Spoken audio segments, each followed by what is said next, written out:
Om Swastiastu. Terima kasih atas waktu yang diberikan kepada kelompok kami.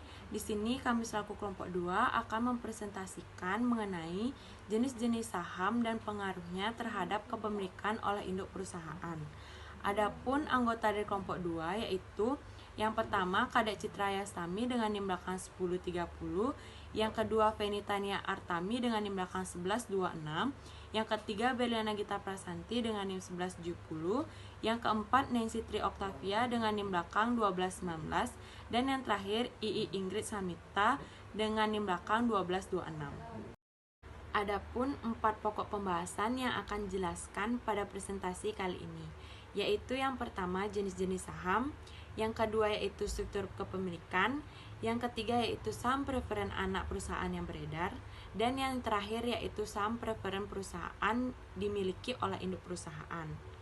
Baik, langsung saja ke pembahasan yang pertama. Baik, terima kasih atas kesempatannya. Perkenalkan, nama saya II Ingrid Desemita Prasetya dengan NIM belakang 1226.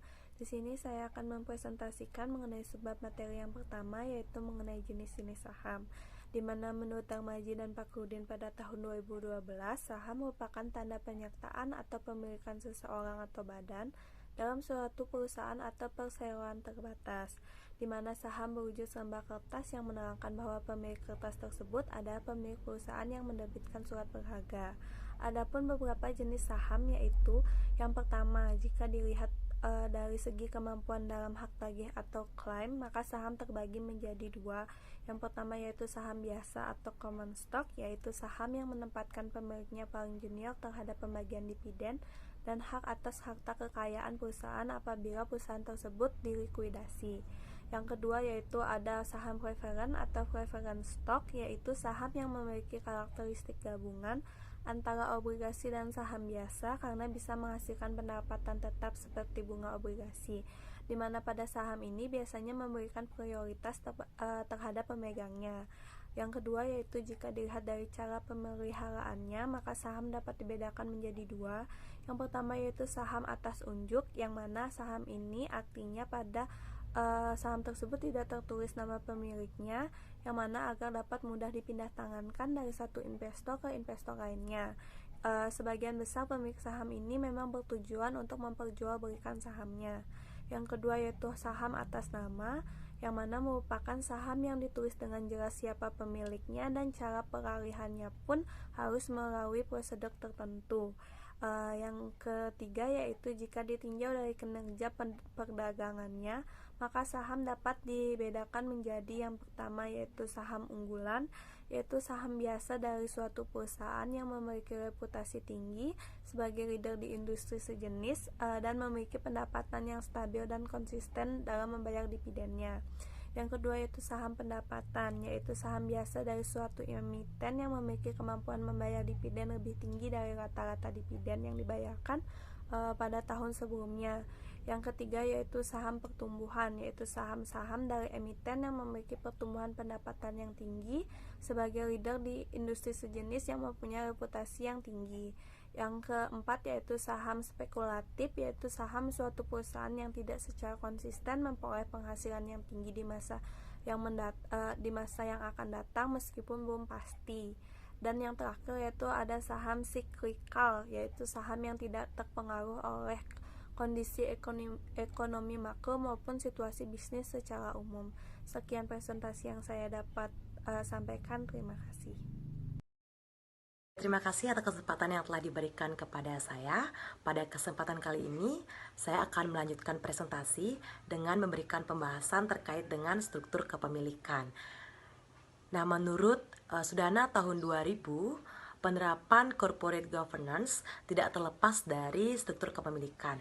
Maka dari itu, beberapa hal yang perlu diperhatikan dalam struktur kepemilikan, yaitu yang pertama adalah kepemilikan sebagian kecil perusahaan oleh manajemen mempengaruhi kecenderungan untuk memaksimalkan nilai pemegang saham dibandingkan sekedar untuk mencapai tujuan suatu perusahaan. Kemudian yang kedua adalah kepemilikan yang terkonsentrasi memberikan insentif bagi pemegang saham mayoritas dan untuk berpartisipasi secara aktif dalam perusahaan. Dan yang ketiga adalah identitas pemilik menentukan prioritas tujuan suatu perusahaan. dan memaksimalkan nilai pemegang saham. Jadi misalnya suatu perusahaan yang mana pemiliknya adalah pemerintah pasti saja akan lebih mengutamakan untuk mencapai tujuan politik dibandingkan dengan tujuan lainnya. Baik demikian yang bisa saya jelaskan dan paparkan. Terima kasih. Perkenalkan, nama saya Niko Mangventani Artami dengan NIM belakang 1126. Di sini saya ingin melanjutkan materi terkait struktur kepemilikan yang sudah rekan saya jelaskan sebelumnya. Di mana struktur kepemilikan menurut Sudane pada tahun 2011. Struktur kepemilikan merupakan pemisahan antara pemilik perusahaan dengan manajer perusahaan. Yang pertama yaitu ada kepemilikan saham manajerial, di mana kepemilikan saham manajemen mengacu pada aset yang dimiliki oleh manajemen yang dapat diukur dengan persentase saham biasa yang dimiliki oleh manajemen yang terlibat aktif dalam pengambilan keputusan perusahaan. Pengukurannya dilihat dari besarnya proporsi saham yang dimiliki manajemen pada akhir tahun yang disajikan dalam bentuk persentase. Sedangkan menurut Effendi, kepemilikan manajerial adalah persentase kepemilikan saham yang dimiliki oleh direksi, manajer, dan dewan komisaris. Pemisahan saham dan pengawasan perusahaan akan menimbulkan benturan kepentingan antara pemegang saham dan pihak pengelolaan. Yang kedua yaitu ada kepentingan saham institusional. Menurut Nabila, pada tahun 2012, kepemilikan institusional adalah proporsi saham-saham yang dimiliki lembaga pada akhir tahun yang diukur dalam persentase. Variabel kepemilikan institusional diukur sebagai persentase dari jumlah saham. Saham yang dimiliki oleh institusi selain akun perusahaan setidaknya 10% dari total saham perusahaan.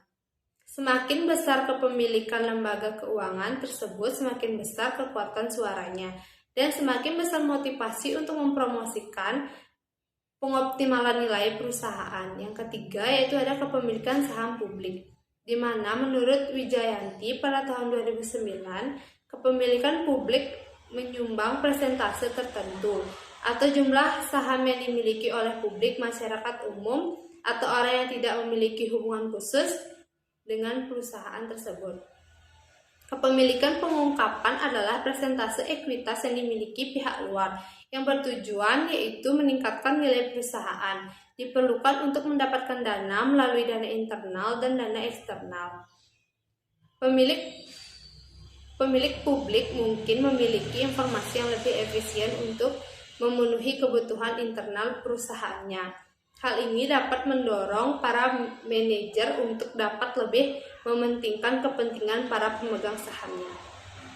Sekian yang bisa saya paparkan. Materi selanjutnya akan dilanjutkan oleh rekan saya.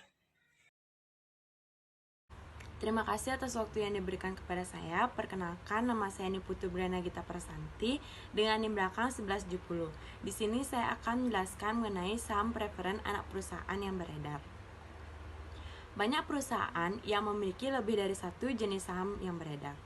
Setiap jenis efek biasanya mempunyai fungsi tertentu, dan setiap jenis juga mempunyai hak-hak dan fitur-fitur yang berbeda. Pemegang saham preferen umumnya mempunyai hak lebih dulu dari pemegang saham biasa dalam hal dividen dan distribusi aset pada saat likuidasi. Pemegang saham preferen biasanya tidak mempunyai hak untuk memilih, sehingga kepemilikan dalam saham preferen umumnya tidak menyebabkan timbulnya pengendalian berapapun jumlah saham yang dimiliki, karena pemegang saham preferen mempunyai klaim atas aset bersih anak perusahaan. Harus ada perhatian khusus mengenai bagaimana menyajikan klaim tersebut dalam penyusunan laporan keuangan konsolidasi. Baik, sekian dari penjelasan saya, akan dilanjutkan oleh teman saya. Terima kasih. Perkenalkan, nama saya Nekomanisi Trioctavia dengan NIM belakang 1219. Di sini saya akan melanjutkan presentasi mengenai saham preferen perusahaan dimiliki oleh induk perusahaan. Pembelian saham preferen beredar anak perusahaan oleh induk perusahaan mengakibatkan penarikan saham yang dibeli dari sudut pandang entitas konsolidasi. Saham ditarik untuk tujuan laporan konsolidasi karena nilai bukunya tidak lagi muncul sebagai hak minoritas dalam neraca konsolidasi. Tetapi, penarikan tersebut merupakan penarikan total karena investasi pada saham preferen di buku induk dan ekuitas saham preferen di buku ANA dilaporkan sebagai saham-saham beredar dalam laporan keuangan terpisah oleh induk perusahaan dan anak perusahaan. Penarikan total saham preferen anak perusahaan melalui pembelian yang dilakukan oleh induk perusahaan dilaporkan sebagai penarikan aktual dalam laporan keuangan konsolidasi. Maka, ekuitas yang berhubungan dengan saham preferen yang dimiliki oleh induk perusahaan dan investasi pada saham preferen harus dieliminasi, dan jika ada perbedaan yang dibebankan ke dalam akun tambahan modal disetor akan dilaporkan dalam neraca konsolidasi.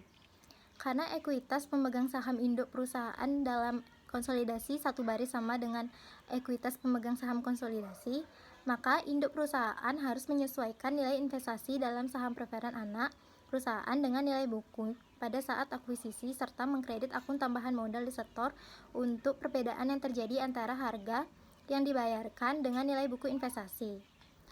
Investasi dalam saham preferen dicatat berdasarkan nilai bukunya, bukan berdasarkan metode biaya atau metode ekuitas. Baik, sekian dari saya dan akan saya kembalikan kepada moderator. Terima kasih. Baik, sekian dari presentasi kelompok kami. Terima kasih.